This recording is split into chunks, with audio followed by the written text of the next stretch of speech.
we have 3 witnesses who have just given sworn affidavits that says that he did have a relationship, a sexual relationship with my wife before I was convicted. And he went into court and said he didn't.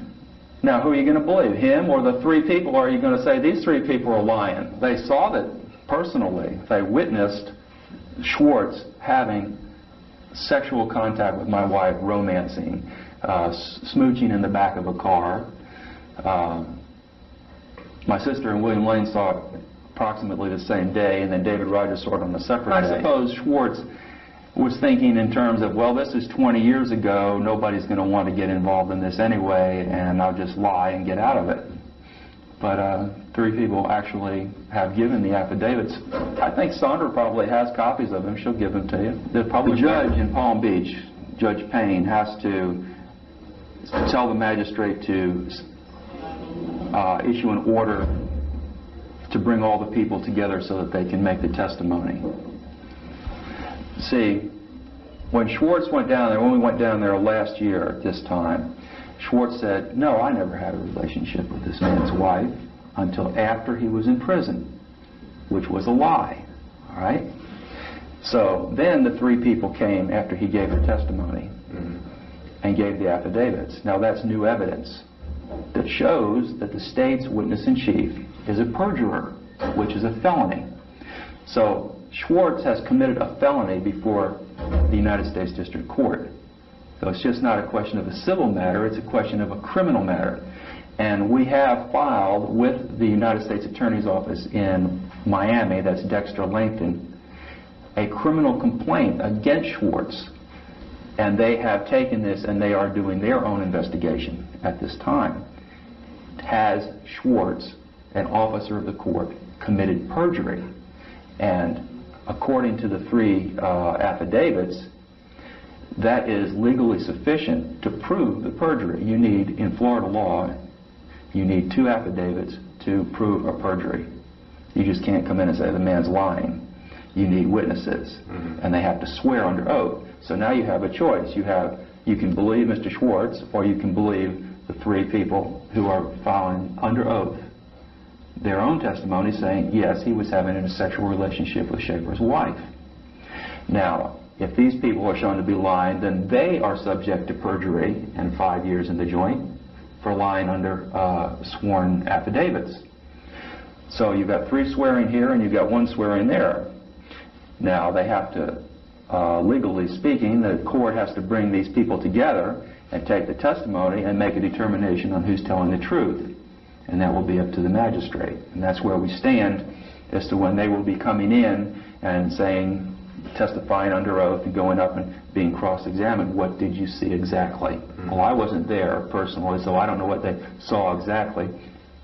But they did see that he was having a sexual relationship with my wife before the trial started. Was the girlfriend of the trial judge, her name is Pat Quinna, and now it's Pat Quinna Trowbridge because she married him, came to me in the jail approximately August or September of 1973 and told me that my wife and my lawyer were having an affair and that I was going to be convicted and sent to prison.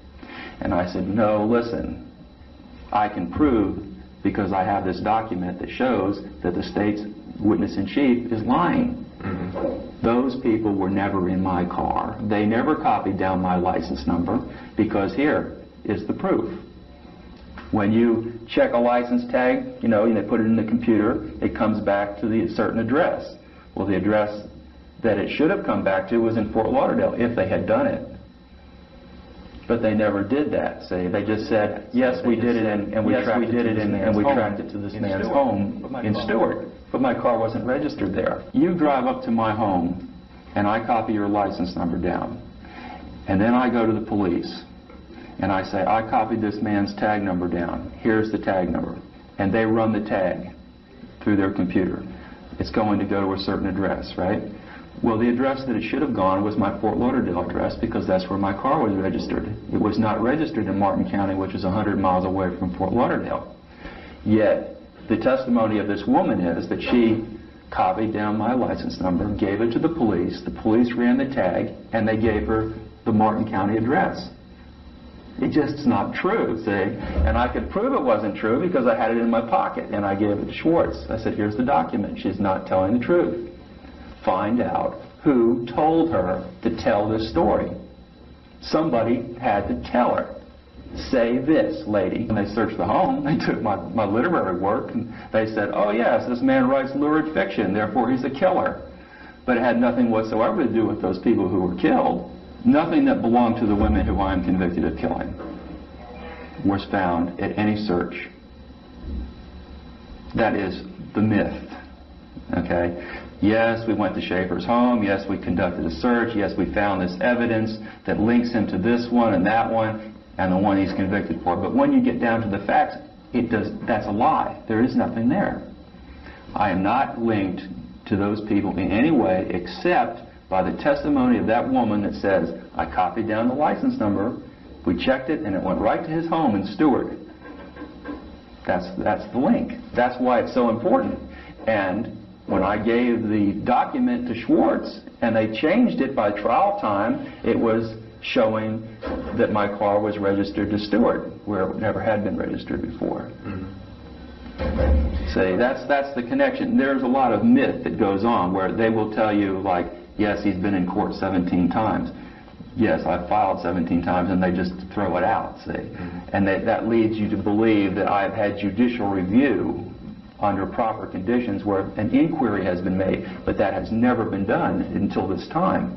That's why I was allowed into federal court. The judge looked at it, he says, nobody has ever examined this stuff. What are you telling me? He's filed 17 times? Sure, yeah, sure he has. How come nobody ever looked at it? He keeps saying the same thing over and over. They framed me. That's what I'm saying. And it was through the miscegenations of my trial attorney who asked my wife to marry him right after I was convicted. Are you going to believe that there was nothing going on? That I was convicted, and the same day I was convicted, hey, let's get married, Mrs. Schaefer. There was no romance? Come on, man, give me a break, right? And then didn't tell me, oh, and she agreed to marry him. The trial attorney asked the wife of the defendant to marry him within 24 hours of the conviction, and she agrees to it, and there's no romance prior to the trial? That's not even rational. Nobody does that. And then didn't even tell me about it for how long was it? Almost, I guess, 8 weeks. Never told me, I asked your wife to marry me, and she agreed to marry me, and the relationship here has changed. I wasn't told for 2 months that this even was going on after I was convicted, much less before I was convicted. The only person who told me about it before I was convicted was, and they were runaways. Everything was proper and done according to the book, except I wanted to give them a scare. They laughed. They thought it was a joke. Well, because of the Son of Sam law, I'm not allowed to discuss that with the media. Eventually, I made a legal arrest, and I abused the prisoners. They were not raped or sexually assaulted or anything like that. I told them that they were leaving themselves open to be murdered, abused, and all that, running away with no money, and no visible means of support. What are you going to do? How are you going to make a living? And they just laughed. You're going to sell drugs, you're going to sell pussy, what are you going to do? You got to put food in your mouth. And I said, well, they ha ha ha ha, we'll just get along. I said, yeah, you'll get along and you'll wind up in a ditch, in my jurisdiction, and then I'll have to pick up the pieces. And I said, show you how easy it would be, Here you are under arrest. I know a guy who'll buy a young girl. Hell, I know 5 or 6 of them that would buy a young girl and make her into a whore. I mean, this is nothing new. Oh, yeah, ha, ha, ha, ha. You think it's so funny? Well, we'll just tie you over here to this tree, and we'll tie you over to this tree, and I'll leave, and I'll bring somebody back and sell you. Well, I didn't. I tied them to the tree, but I didn't go and get anybody and sell them. I just wanted to give them a scare. And, of course, that was wrong. I shouldn't have done that. I was trying to impress on them the dangerousness of their situation, running around. They were nice kids, I didn't want to see them end up in a ditch. And I was wrong, and I paid the price. And I pleaded guilty. I felt guilty. I gave them each a written apology. What else can I do, If I did something to you and I hurt you and caused you pain, then I have to say, if I'm wrong, I'm sorry I did it. And I am sorry, and I was sorry, and I apologized. I pled guilty, and that was the end of it. I thought. It's never the end of it. While you were working in which job? I was a deputy with Martin County when that happened. But see, they tried to distort that. They tried to say, well, that wasn't a legal arrest, and it was. It was a legal arrest. In fact, they sued. Do you want to wait? They sued the county for the. I haven't seen a copy of the suit, but they did win a judgment against the county for what I did, which was abuse them while they were in my custody, legally in my custody. Not I picked them up and drove them to a remote area and tried to rape them or anything like that often gets distorted, you know. No, because I had a responsibility to make sure that they were safe and taken to the jail and processed properly and returned to their parents. And when I made the arrest, it was my responsibility to make sure from point A to point B to the jail and nothing in between. And I fucked it up. I blew it. You know, it happens, right? And because of that, I've suffered enormously. I lost my career, went to jail, got a felony on my record, but there was no evil intent. The intent was to impress on them that they could end up dead, which was true. You know, they suffered no physical harm. It was an emotional intimidation type of a thing. And it gave them a good scare, no doubt about that. But it was valid. Wrong. I'm not saying what I did was right, but they were valid. I bet you they don't hitchhike anymore. Well, of course, the sheriff, when I called my superior and I said I have the 2 prisoners and they've run away, right, and they're in handcuffs, we just got to go out and get them, and they told my superior what the circumstances were. Then he called the sheriff, and the sheriff said, whoa, this is, you know, you're way over the line here, Jack. And I said, yeah, I guess I am. And that's when I was charged with aggravated assault, which is assault without intent to kill or inflict serious bodily harm. It goes beyond verbal, but it goes beyond deadly. I mean, it goes short of deadly, but beyond verbal. Well, I started out working as an investigator with Wackenhut Corporation, doing industrial investigations into thefts and things like that. And then I went and got my degree in criminal justice and joined the municipal police department at Wilton Manors. And with small police departments, you don't get promoted very fast. You know, it's kind of a small town type of thing, and you stay a sergeant for 20 years. And in order to move up, you have to get with a larger department. So I moved up to Martin County. Well, it was interesting. I was a probationary patrolman, okay, and because I had been in the academy and had a degree in criminal justice, and I had the dean's list, I was honored student, I got a letter from the Fort Lauderdale Police Department asking me to come for an interview. And at that time, I had just had a bad experience with my captain, a man by the name of Captain Saxon, where I had written some tickets that were very valid tickets, and he made arrangements for a side payment. You know, go in and see the captain, and the captain takes care of it, and you pay your fine direct, and it doesn't go on your record, and you don't get points and all that. And this pissed me off, because this one particular one was a woman who worked in the courthouse, and she had almost caused an accident, and she deserved to get a ticket. And because she worked in the courthouse and she knew the captain, everything was cooled. And shortly after that, I got a letter from Fort Lauderdale Police Department asking me to come for an interview. Better pay, better advancement. You know, what they're doing is stealing from the small departments. And I went and I saw Captain Sherlock. And Sherlock says, well, you work over with Bernard Scott. He says, I know Bernie. And why do you want to leave there? I said, well, I didn't want to leave there until just recently. I got your letter, and this is what happened with Captain Saxon. And I told him, I said, I feel this is wrong. I don't want to be involved with a department that goes in for this sort of thing, even though we all know they do it. I'd rather not be involved in this. And he called Scott on the phone, told me what I told him. And because I was a probationary patrolman, Scott said, well, you're not working out here. We'll just get rid of you now. You don't want to play games with the big boys. You know, you don't have a proper understanding of police work and all that. So it wasn't anything that I did overtly. It was just trying to get around becoming involved in small town corruption. And it's the kind of thing that goes on in Georgia a lot, I imagine, with the speed traps and all that, where you go through a little town and they give you a ticket and you go in and you see the chief and you pay in cash and you're on your way.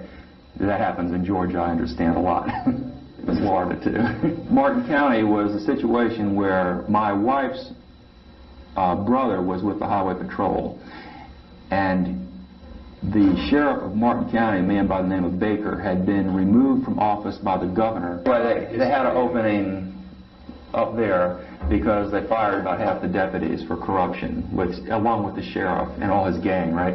And the governor appointed a new man by the name of Crowder as the sheriff, and he had a desperate need for people. And Henry Dean said, well, my brother-in-law just left Wilton Manors, you know, he didn't want to get involved in this corruption. Why don't you go up and hire on with Martin County? So my wife got transferred her job with Florida Power and Light, and I went up and got the job. My psychological, I'm perfectly healthy, mentally healthy, and normal in every way. There's nothing wrong with me except my environment. You know, living in a prison environment causes a lot of stress. But I've done administrative multiphasic personality inventory and all the ones they give you. And the most recent one was in 1990, and I'm mentally, emotionally healthy and psychologically healthy. I have a Psych 1, which is the best you can have. No problems whatsoever. And haven't had any since I've been in. But Sandra can give you a copy of the report by Francis Miller. Chambly is where I lived in Nashville, but I lived in Nashville, but we moved to Georgia. You lived in Sexton Woods, which is off of Peachtree, I guess, the big street.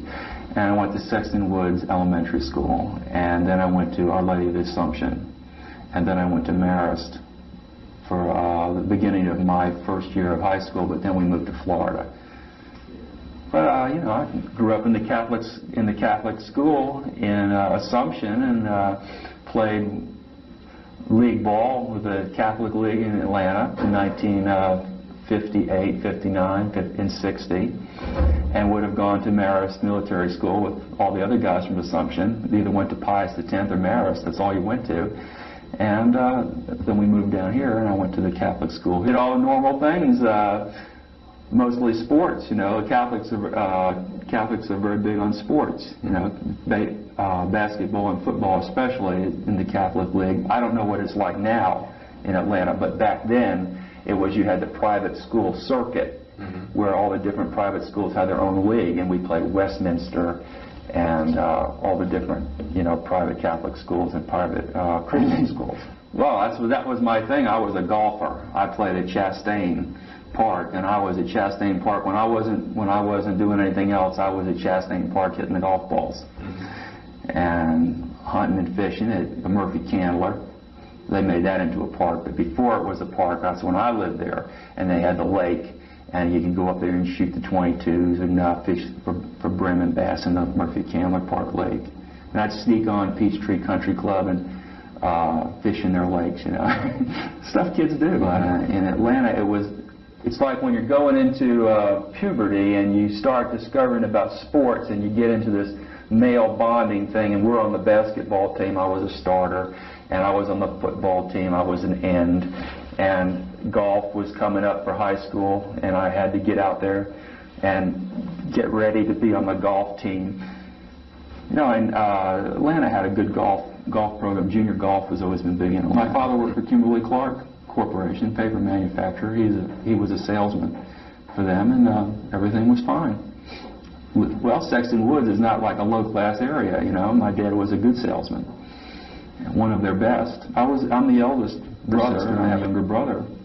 Family of 3, mom and dad and the dogs. Get to know the family. Went to work, a 9 to 5er, working for Kimberly-Clark in downtown Atlanta, and occasionally being on the road, you know, as sales meetings and that.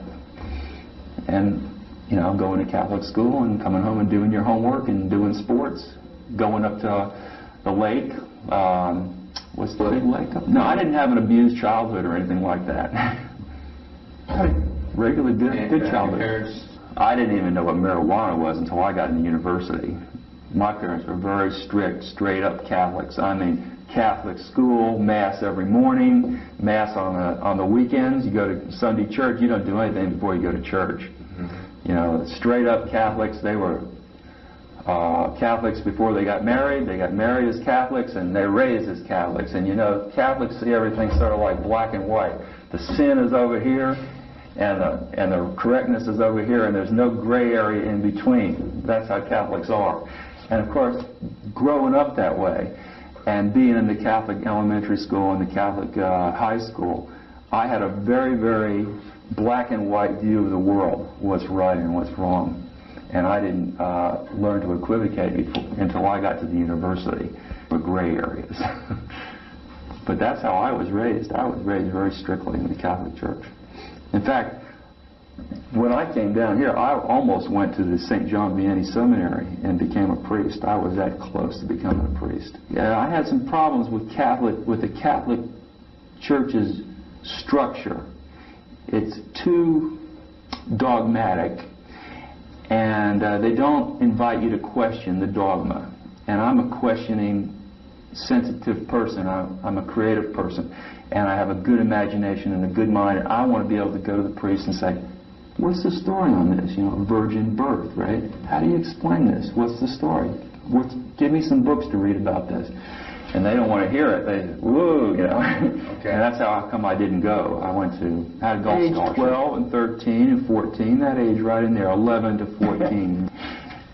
The first kiss was at a high school dance in Fort Lauderdale.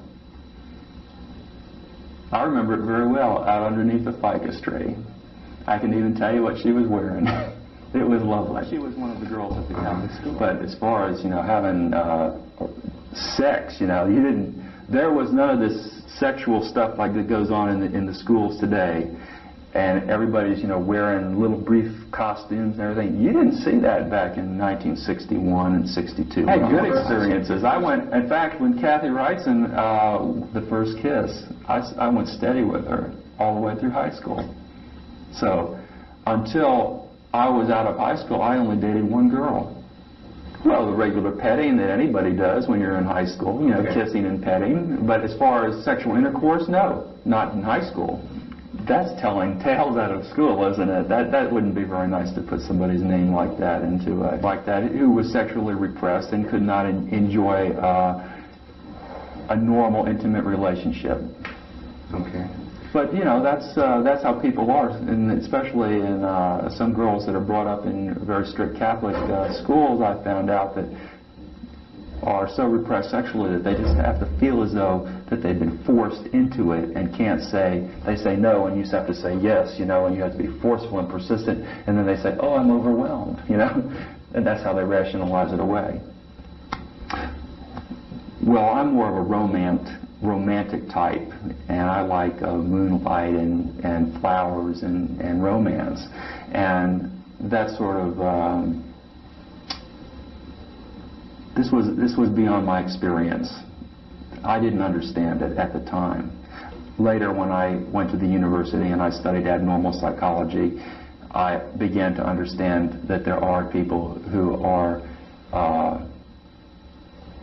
not sexually the way that normal people are. Like I say, normally I just know how I am. I'm a romantic, but other people aren't. And apparently she needed that kind of forcefulness of personality to make it okay for her. It wasn't like she went home bruised and bleeding or anything like that, you know. It's a scenario, a role playing, I guess is what you call it. And probably what they do with sexual surrogates today, officially, if you've got some problem, they meet you up with somebody and you role play it out. Apparently this is a big business out there. I don't know what they do out there now. I've been in 20 years. Oh, Lee, is she thinking of undressing in front of the window? Well, she was another girl. She went to Stranahan, and I went to St. Thomas, and Stranahan is a secular high school. And she was more liberated, you know, and she got off on doing her little striptease in front of her window at night for myself and Pete Maddock and Topper Keefe and the boys of the neighborhood, right? And she was entertaining. And I always felt that was kind of slutty, you know. So that's not the way that good Catholic girls behave. She wasn't a Catholic girl. She was brought up in a different system, and she was trying to attract male attention. Her name was Lee Hainline. Well, naturally I get turned on just like everybody else, because mostly it was a group thing. All the guys are over, were playing cards or watching TV or whatever, you know. And Lee, we'd say, oh, it's getting about 10 o'clock. Lee'd be up in the window, you know. We'd go out on the yard and watch. You know, I'm not judgmental. I went over to Lee's house and made a move on her. Yeah, well, obviously she was up there dancing around looking for some attention. I think I gave her attention. I went up and she invited me right up to the bedroom. I had a good time with Lee. I was in college when I was with Summerlin. She was in high school, but I was in college. I met her at a high school dance, and I was at the dance with a girl by the name of Dee Cunningham. And I looked over there and I saw Sandra, and she was sitting there, and she looked awfully familiar. And I went up to her and I said, don't I know you from somewhere? It was a great opening line, right? But I just had to do it. I was compelled. I just knew her from somewhere, it seemed like. And she said, no, I don't think so, you know. Well, eventually I found out what her name was. I asked somebody what her name was, that it was Sandy Stewart. And I went home and I looked in the phone book, and I went down the Stewarts, and I went through every S-T-U-A-R-T trying to find it, and every S-T-E-W-A-R-T trying to find it. And finally I tracked her down. I think I asked one of the guys who went to Stranahan, you know. But I called her up and I got a date, man. You know, I'm not bashful. If I like them, I call them up and say, let's go out. And that's what I did with her. And we hit it off very well, and we went steady for about a year. A lovely relationship. That's right, around the end of '65, maybe September or so, because she was going off to New College, and I was staying at college where I went here in Florida. New College is on the other side of the state. So we broke it off. No, she was going away to school, and you can't go steady when somebody's in Tampa and you're in Fort Lauderdale. It was very amicable. It's that we had a great time together, and it's time to move on, you know, complicate things by trying to remain steadies. But there was no animosity or anything like that. I was hurt naturally, you know, because I take a much deeper interest in my relationships. Sandy's, she's flighty and superficial in her relationships, and she moves around, bounces around from one to another, whereas I'm a one-man, one-woman type of person, because that's the way that I was raised and trained in the Catholic Church. I always blame it on the Catholic Church, just like Frank Zappa and every other Catholic guy that gets hooked into this one-man relationship. He said, yeah, I've got to blame it on the nuns and the priests, because that's what they taught us. And I was just not taught to be promiscuous. If you had a relationship that was emotional and sexual with somebody, it was a commitment, and you made a commitment to them, and you were their friend and their lover, and promiscuous. You didn't. If you had a relationship that was emotional and sexual with somebody, it was a commitment, and you made a commitment to them, and you were their friend and their lover, and you didn't stray, you know. Here's what happened. They accused me of killing 34 people in the newspaper, all right? Imagine yourself waking up some morning and seeing your picture on the front page with being accused of 34 murders. It is absolutely devastating. And you're thinking to yourself, is it possible that I could have done this and that I don't know? Because I don't have any recollection of killing 34 people. That's what you're going to say if you didn't do it, right? And people are saying, yes, you did. We can prove it. Rah, rah, rah, rah. You say, well, I must be crazy because I don't even remember any of that. So that's why Baker acted you know, that put me in up to Chattahoochee to find out if that there was something wrong with my brain, like a lesion or something that caused me to kill people or have a blackout and not remember it, right? This was the whole purpose of going up there. Well, I walked in the door, and I went to see the intake doctor, whoever it was, and he says, oh, you're the guy who killed the 34 women. How do you feel about that?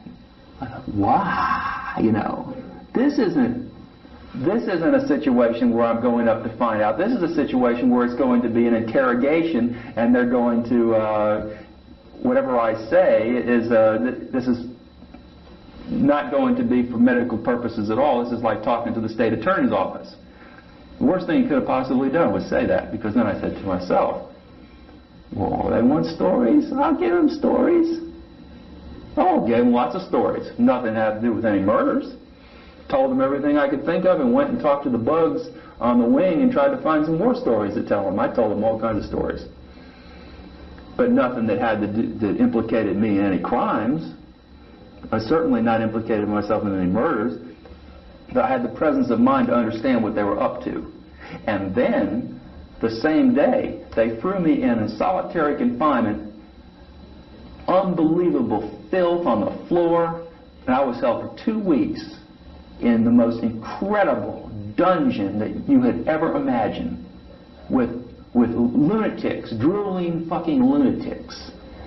Well, I realized later that this was in order to break me down, to destroy me, you know, mentally, to bring me to my knees, and to make me malleable, that I would say and do whatever they wanted me to do. Having been through the system one time, you realize the tricks of their trade that they use to break people. And that's what they were doing to me. They weren't interested in whether I had blackouts. They wanted me to make an inculpatory statement. And I didn't have anything to say. I didn't kill anybody. Especially, and I said, well, who are these 34 people?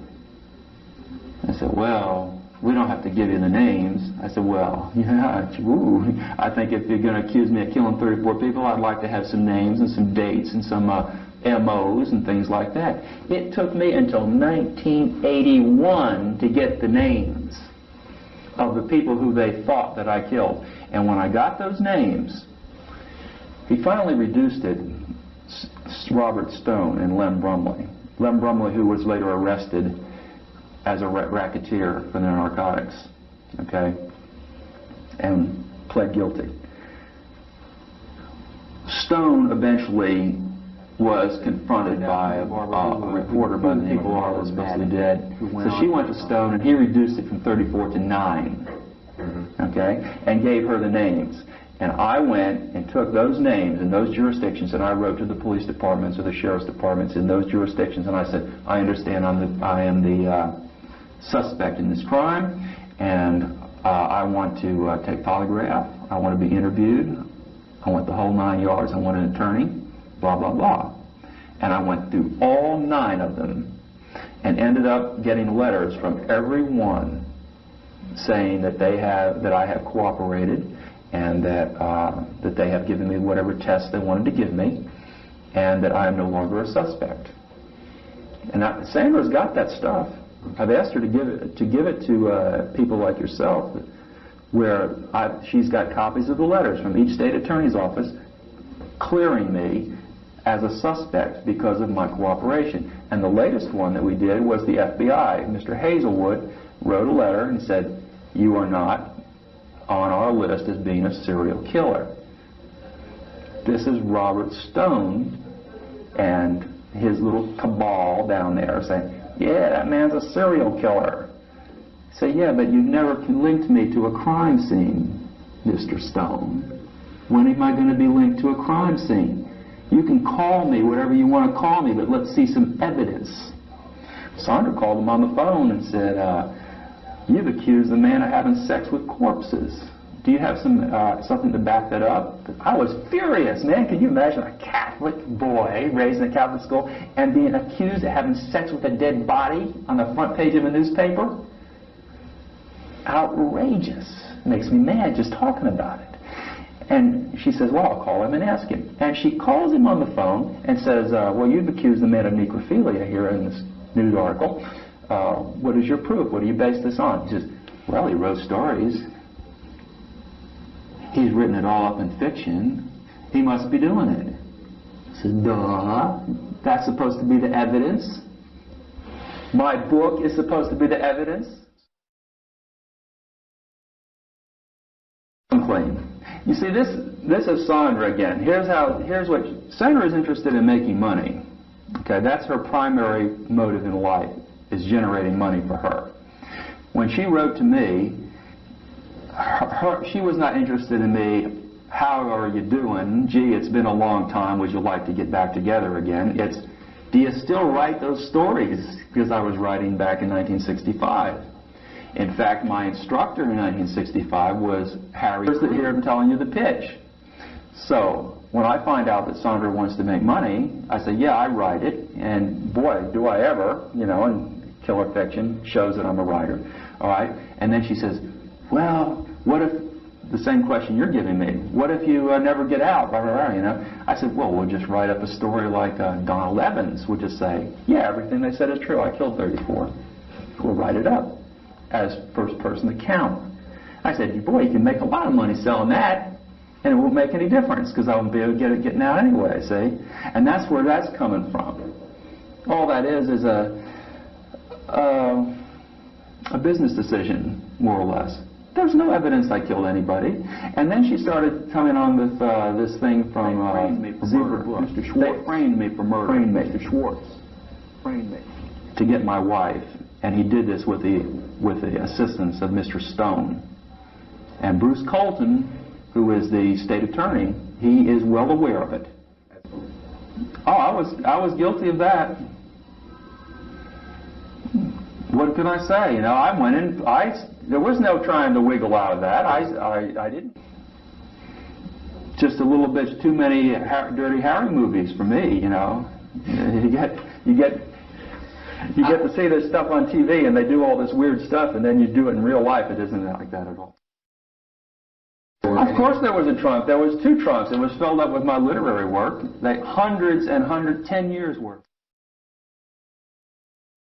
I was not there, okay? I was not there.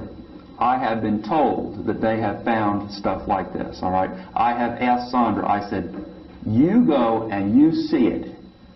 Eyeball it. I said, because every time that I have asked to see it, nobody knows anything about it. All right? If you're saying that you found this and that in my house, I have a right to see it. Don't I have a right to see it? Produce it. I deny that it exists. I'm not denying they say that they found this stuff, and I'm sure that they found jewelry in my house because they went and they searched my sister's bedroom. And they took the jewelry out of my sister's bedroom, not out of my bedroom, and not out of my trunk. Out of my sister's jewelry box, out of my sister's drawers. My brother's girlfriend, Sandra Moses, they took her clothes, and they said, we found the clothes of women. It belonged to Sandy Moses. You know? It was stuff that Sandy said, oh, that's mine. You know, but... Your sister? No, Sandy Moses was my brother's girlfriend. Okay? They've got a list, a search warrant. They've got certain things on the search warrant they're looking for. They didn't find anything that was on the warrant that they were looking for. They took thousands of items out of the home. They just went in, we'll take this, we'll take clothes, we'll take jewelry. Look at this. This is stories. We'll take these stories, we'll take these guns. Wow, this is no way to do a search warrant. This is a what they call home invasion under color of state law, you know. There's laws against this kind of thing. You want to be a cop? You want to go in and look for something that belongs to Susan Place? Fine. Go and look. If you find something that belongs to Susan Place, take it. But don't take everything that's ever belonged to my family and say, and not only my family, but all the guys that spent the night with me, you know, as young kids, and all the girls that spent the night with my sister and had their parties, and all the people who have been in that house for 10, 15, 20 years and left junk laying around and say, oh yeah, well, this belongs to this one, and he's got... Oh, it just makes me so mad because... when they say that they found all this stuff in my home, they didn't find it in my home. They found it at my mother's home, okay? And I've never seen it, all right? Saying they keep adding stuff, and I keep taking the sounder. I said, look, they say they've got this and they've got that. Go down to Broward County Sheriff's Department, because that's who did the search. And I said, ask to see it. I know lots of serial killers in here, and I don't know of any of them that are denying it. The latest one, Donald Evans, he can't shut him up. Evans got bodies all over, taking people on tours. Ted Bundy was the same way. The closer he got to the chair, and he wasn't denying it, except officially he was denying it. But when he was talking to people like myself and to psychologists and to writers, he wasn't denying it. He was just saying, hey, I got a thing in court. I can't go ahead and admit this because of my court thing. Jerry Stano was the same way. He took them when he killed 40 women. He took them and showed them the bodies. Bernard Giles, he's another one. He's having sex with the corpses, like Ted Bundy was having sex with the corpses. Caught him with a fucking rotten body right there. He didn't deny anything. He pled guilty. These guys, Otis Toole, I talked to him this morning. Otis doesn't deny anything. Otis says, yeah. He says Henry Lucas is lying. Henry Lucas and I went out and we killed over 100 people together, and he's trying to say that it never happened. Otis doesn't deny anything. Otis says, yeah. He says Henry Lucas is lying. Henry Lucas and I went out and we killed over 100 people together, and he's trying to say that it never happened. It happened. I admit it happened. Be in prison from 27 years old until you're 75 years old and then go on the street, forget it. You know, no, I don't want to deal with the stress. That's my personal, I would not take it. I make a life for myself in here. I do make a life for myself in here. I do the best I can with what I've got. And you're not going to put me back on the street in 2016, because I ain't going. So that's the reality of that. Yeah, big deal. What am I going to do? How am I going to make a living? You know, live under a bridge with the rest of the homeless people? You know, I read the paper. No, not for me. I got a nice little cell. I got a bed. I got coffee. I don't have very many needs.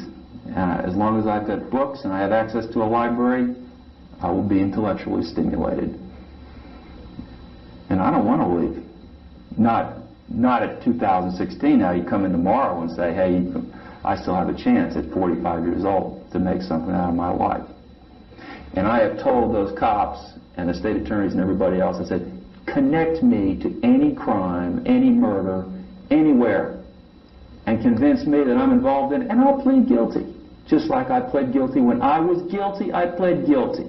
I said, but don't make this shit up and come in here and say, yeah, you're a serial killer, yeah, we suspect this, and yeah, we've got that. And I say, oh, you got that? Show me. And they don't have it. The diary, the great death diary that they said they had. I've sent all kinds of people looking for the diary. It does not exist. It's a figment of Robert Stone's imagination. Okay? So, and I'll make that statement right to your camera. Any of you cops out there think that I am involved in any crime in your jurisdiction, come to me. I will take a polygraph. I will take the test. You can take my fingerprints, whatever you want to do. I'll cooperate. But have something. Don't say, you're a serial killer. You know, anybody can say that. Back it up. And they haven't done that, not even with the ones that they convicted me of. They got false evidence. They've got all kinds of evidence they collected at that crime scene that shows somebody else did it. I'm not super intelligent. I'm just a regular. If you look on my, one of those tests they give you that shows your intelligence squad, IQ test, right? I just have a regular IQ test. I'm not one of these super Mensa types like Bundy was, and several of these guys that are like the Mensa killer, you know, they've heard of him. But I'm just a regular guy. They can't prove it because I didn't do it, is why. They've got evidence. It doesn't have anything to do with me.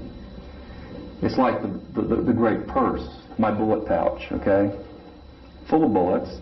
Henry Dean, Elton Schwartz's current brother-in-law, goes to my home, steals it, takes it to the police department. His buddy, David Yurchuk, his former partner, and says, listen, Yurchuk, this is probably evidence in one of your cases. Okay? Now I have a receipt where I wrote the letter from Morocco about the purchase, which I didn't have back in '72. So, but they say, oh, this girl carried her marijuana in this purse. I said, now how? Test it. Open it up, because if you put marijuana in a leather pouch, you're going to have residue, right? You can't put marijuana in a leather pouch and not have residue. They tested it, no residue. No residue. It wasn't hers, it was mine. They stole that out of my house. It's wrong. There's what, 25,000 murders in this country last year, something like that? It's epidemic, it's out of control. You know, that's scary. And it's in here too. You get murdered in here too. There's been murders this year, right in this building. And just because you're in prison doesn't mean that you're immune from this. This is taking things out of context, all right? This story, this is part of actual fantasies, all right? Now, what this was, when I was in high school, there was a man by the name of Herschel Gordon Lewis who made films, and he made a film called Blood Feast. And I was very taken with Blood Feast. And I thought, it's so campy, it's so immature. Imagine what we could do here if we had a real scary person, not Fuad Ramses, who is, you know, going to run around and pretend he wasn't believed. This was written during the 60s when I was putting together this character. And when the police went into my home, I had put all this aside when I got married, say, and I just had it in storage. But this was what came out of Blood Feast, out of my watching it and studying it. And I said, this guy, Lewis, is making $1 million with this character. I can write this well. And I said, I started putting it together. This took years. And this just wasn't, I just did it in one day. This was a product of years. Now, there were all parts. There was a pile of paper that high that had to do with this area right here, that I did exhaustive studies, like on Ed Gein, actual fantasies, and this is the first part of it, Murder Plan, okay? And I haven't even seen this, actually. I've never seen this. Joe Bob Briggs also thinks this is really interesting, too, you know? The nationally syndicated columnist that does horror film. No, drive-in, Joe Bob Briggs at the drive-in. You never seen that? Well, you're obviously not into horror.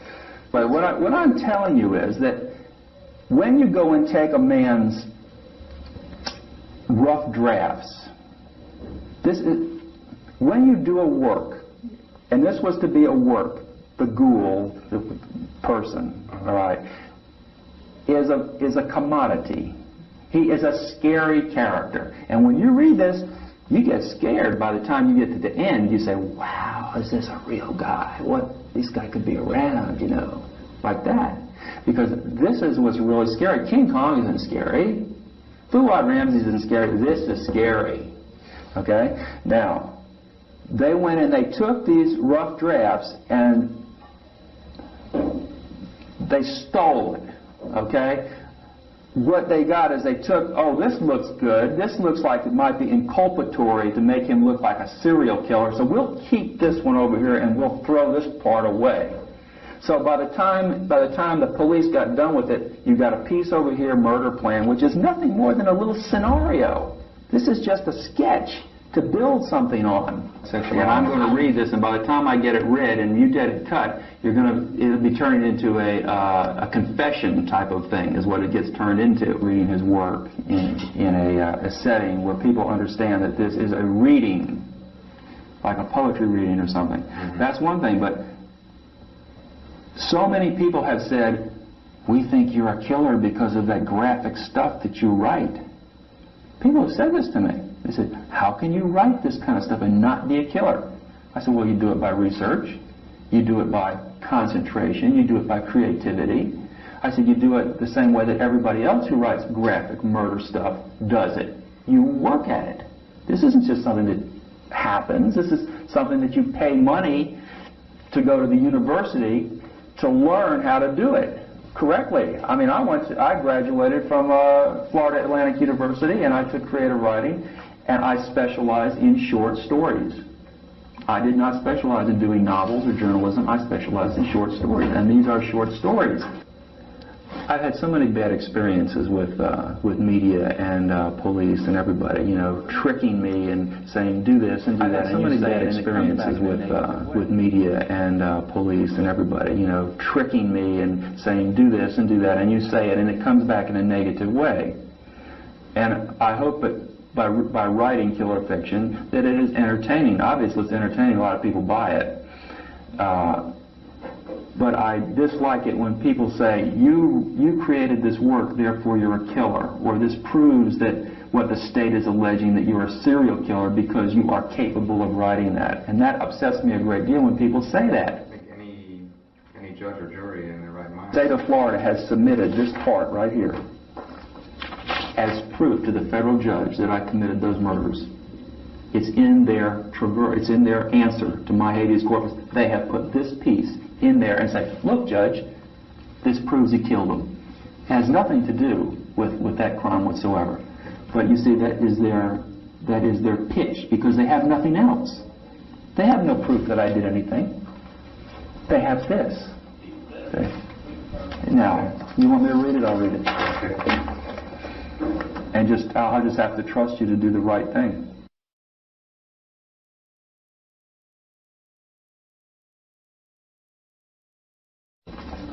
It's something that needs to be said. You know, this is an ongoing thing, and I don't think that there's ever been a case like this in the entire judicial history of this country. This is an entirely unique case with the lawyer and the wife and the book, and there's no evidence that I am being convicted on the merit of my writing, and this is wrong. If you've got something, if they've got anything right now, bring it and I'll plead guilty. But don't say because I went to school and I learned how to do this, and do it excellently, not half-assed, not Herschel Gordon Lewis Fuad Ramsey. This is the real thing, man. This is really scary. This is as good as anything Stephen King can put together. And I'm not doing it with vampires. I'm doing it with real live people that are walking around, and you want to look, oh boy, is they coming or not? You know? Let me see. That's Sandra. Not sending me. She should be sending me copies of this stuff if she's putting this together. All right, this deals with into the mind of the ghoul. Now, the ghoul is the character that I created that was based on Fuad Ramsey's, written by Herschel Gordon Lewis. And essentially, this character is a human monster, but he's a very believable human monster, and he functions very well in society. But when the moon is right, the creature, the beast, comes out. And this was an attempt, Into the Mind of the Ghoul was an attempt by me as an artist, after reading about such people, real people, was an attempt by me to put together a mental picture of what this character would be like. If that's understandable. I wanted to have a mental profile of my character. And that's why by the time you get to Powerline Road, you can see where this part is way down here on the left. Powerline Road is like a culmination of how that mental process is. He's deteriorated into such a state as he is capable of doing the atrocities that are brought out in Powerline Road. Now, let's see, this part deals with picking up a woman in a bar, I think. Okay. The woman is by this time very frightened. This is good, because the more frightened she is, the greater the thrill for me. I tell her to strip, but I let her leave her underwear on. I tie her to a branch and gag her if she is too noisy while I go about the business at hand. And then I'm skipping to another part, so there's a break here. I arrange the rope and the noose, and I dress the woman in the white shroud, place the pillowcase over her head, and then, if I feel like it, sit down and entertain her with a bit of my conversation. Terrorize her. give her my ideas on what she will look like while she's hanging there, fighting the rope that is slowly choking the life out of her. Make it as real as possible for her so that she is petrified with fear. Make her know that she is going to die. The noose is arranged so that she will strangle slowly, and she sits on a board between two limbs with a long rope leading off into the jungle. When it is time, I will go off into the jungle and pull the rope, and she will hang. Then I will go home and have something to eat, and bright and early the next morning I will be out hunting.